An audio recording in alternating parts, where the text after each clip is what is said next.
Assalamualaikum warahmatullahi wabarakatuh. Ketemu lagi dengan saya Ibu Emi Sudarwati dari TBM Kinanti Borno, Bojonegoro, Jawa Timur. Pada kesempatan kali ini, saya akan membaca sebuah kisah inspiratif dari buku Berawal dari Sebuah Sayembara. Kumpulan kisah inspiratif sahabat workshop GTK Dikdas Kemendikbud dengan judul Rezeki yang Tertukar karya Ibu Ratih Asti Supriyanto MPD. Mendengar judul di atas, langsung terlintas di benak pembaca, bukan? Mana bisa rezeki tertukar? Gak mungkin lah, dan sebagainya. Benar sekali. Dengan tegas saya juga menyangkal hal tersebut. Bahkan agaknya mengatakan kalimat seperti, tenang, rezeki gak akan tertukar kok. Menjadi hiburan tersendiri ketika dunia mulai sedikit mengecewakan. Iya enggak? Tetapi saat mengalami hal luar biasa terkait bukti bahwa memang tidak akan tertukar rezeki, mungkin akan berbeda ceritanya. Berawal dari panggilan tak terjawab oleh nomor tak dikenal berkali-kali siang itu, mengantarkan saya mendapatkan rentetan pengalaman berharga untuk pertama kalinya. Siang itu notifikasi HP saya penuh dengan beberapa panggilan dari sebuah nomor. Seketika langsung cek nomor tersebut, dan ternyata nomor tersebut sudah mengirim beberapa pesan teks panjang dan sebuah file PDF yang membuat saya penasaran. Sambil menuruni tangga rumah, saya buka perlahan, dan ternyata file tersebut adalah sebuah undangan tak terduga dari Kementerian Pendidikan dan Kebudayaan. What?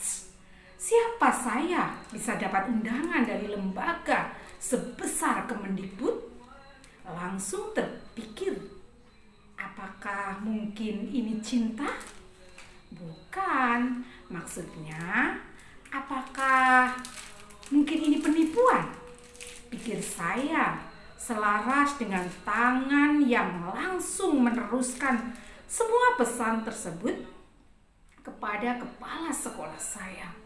Sembari menunggu kabar perihal tersebut, saya mencoba membalas pesan-pesan beliau yang belakangan saya ketahui bernama Bu Emi. Dengan banyak pertanyaan yang cukup jelimet, langsung tanya, kenapa mendadak? Kok bisa saya yang diundang? Administrasi yang lama dan lain-lain. Beliau pun menjawab satu persatu pertanyaan saya dengan lugas.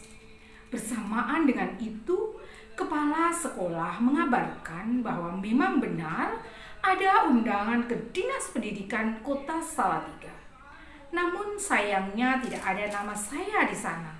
Berarti hoak. Agak kendor dong. Tapi untungnya pihak Kemendikbud diwakili Bu Emi tadi meyakinkan saya bahwa memang undangan tersebut dialihkan ke saya karena ada seorang peserta dari Jawa Tengah yang mengundurkan diri karena melahirkan. Langsung dong, rasa hati senang, gembira, dan tak terbayangkan lagi. Karena video yang pernah saya kirim dalam lomba sayembara dari GTK Dikdas berbuah manis. Saya berkesempatan mengikuti pelatihan pembuatan naskah video pembelajaran dengan 41 orang guru terpilih lainnya se-Indonesia di Bogor selama 3 hari 2 malam. Kejutan tak terhenti di situ.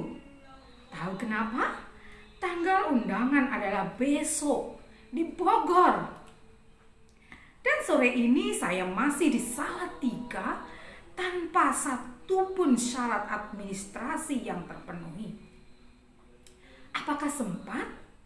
Harus rapid test antigen, surat tugas, dan SPPD dari dinas. Belum lagi pesan tiket, packing, dan lain-lain. Wow, rasanya teriakan sekeras bel istirahat di sekolah saya belum cukup mewakili kepanikan saya saat itu. Berusaha untuk tenang, walaupun tetap tidak bisa tenang. Setelah diskusi yang cukup mendebarkan dengan suami karena takut nggak dapat izin, mengingat putri kami belum genap berusia 2 tahun dan harus saya tinggal selama 3 hari. Akhirnya ACC dari suami dapat dengan pertimbangan dari orang tua. Alhamdulillah, beliau pun mendukung dan menemani saya mengurus semua keperluan besok. Alhamdulillahnya lagi, kemudahan dari Allah memang tak boleh diragukan. Setelah suami mengizinkan, saya dapat pesan singkat dari kepala sekolah bahwa dinas siap membuatkan ST dan SPPD yang bisa diambil sore itu juga. Langsung dong, siap-siap meskipun harus meninggalkan cucian basah menggunung yang rencana baru mau saya cuci sebelumnya. Sampai Dinas Pendidikan Kota Salatiga, ternyata saya ditunggu dengan ST dan SPPD sudah tertata rapi dalam map dan siap dipindah ke tangan saya. Alhamdulillah. Syarat berikutnya rapid antigen. Waktu menunjukkan pukul 16 dan semua penyedia pelayanan yang saya tahu sudah tutup. Menghela nafas lagi untuk kesekian kalinya. Berbekal info dari teman satu sekolah, ternyata rumah sakit pemerintah menyediakan layanan rapid test dengan jam yang lebih fleksibel dan saya baru tahu sore itu. Cukup dengan menunggu 30 menit, alhamdulillah rapid test antigen sudah saya dapat dengan hasil negatif. Berpindah lagi pikiran kami ke hal yang sangat krusial, yaitu tiket pesawat. Karena tidak mungkinlah saya naik bis atau kereta dengan persiapan yang belum lengkap sampai malam. Satu lagi kemudahan yang diberikan Allah, bahwa ada satu guru lagi dari Salatiga yang diundang. Namun bedanya beliau sudah diberikan undangan pada minggu sebelumnya dan tentu bukan peserta pengganti. Singkat cerita, akhirnya saya pun mendapat tiket pesawat yang sama dengan Bu Lila, peserta workshop yang juga berasal dari Salatiga, dengan harapan punya teman satu pesawat yang sudah berpengalaman karena lucunya saya baru akan pertama kali naik pesawat. Selesai packing semua hampir tengah malam. Saya masih tidak percaya dengan apa yang akan saya lakukan besok.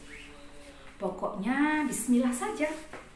Paginya kami berangkat menuju Bandara Ahmad Yani Semarang sekitar pukul 7.00 karena pesawat berangkat pukul 9:10.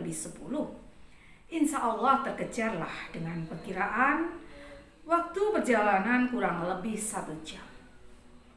Namun sepertinya memang Allah ingin memberikan saya pengalaman yang lebih luar biasa. Sampai di bandara ternyata pesawat sudah boarding dan kami tidak bisa naik. Sedangkan penerbangan dengan pesawat yang sama baru ada besok. Sedihnya. Akhirnya kami konsultasi dengan Bu Emi dari beberapa solusi yang diberikan. Saya memilih reroute pesawat saya untuk pulang dan mengcancel pesawat pulang yang sudah saya pesan sebelumnya. Dengan tiket pesawat yang baru, akhirnya siang itu kami bisa terbang dengan selamat ke Jakarta dan menumpang taksi bandara untuk menuju Hotel Valley. Setelah selesai mengurus administrasi untuk check-in tempat, pukul 14.50 saya akhirnya bisa masuk kamar dan bersiap mengikuti kegiatan workshop penulisan naskah video pembelajaran dengan tenang, senang, dan siap tertantang. Demikianlah kisah inspiratif yang berjudul Rezeki yang Tertukar karya Ibu Ratih Asti Supriyanto MPD. Beliau lahir di Semarang 26 Juli tahun 91. Alamatnya di Tingkir-Lor, Salatiga. Beliau adalah guru bahasa Inggris di SMP IT Nidaul Nihmah Salatiga. Sahabat TBM Kinanti, kisah inspiratif dengan judul Rezeki yang Tertukar karya Ibu Ratih Asti Supriyanto MPD ini ada dalam buku Berawal dari Sebuah Sayembara, kumpulan kisah inspiratif sahabat workshop GTK Dikdas Kemendikbud. Terima kasih dan mohon maaf jika ada kekilafan. Wassalamualaikum warahmatullahi wabarakatuh.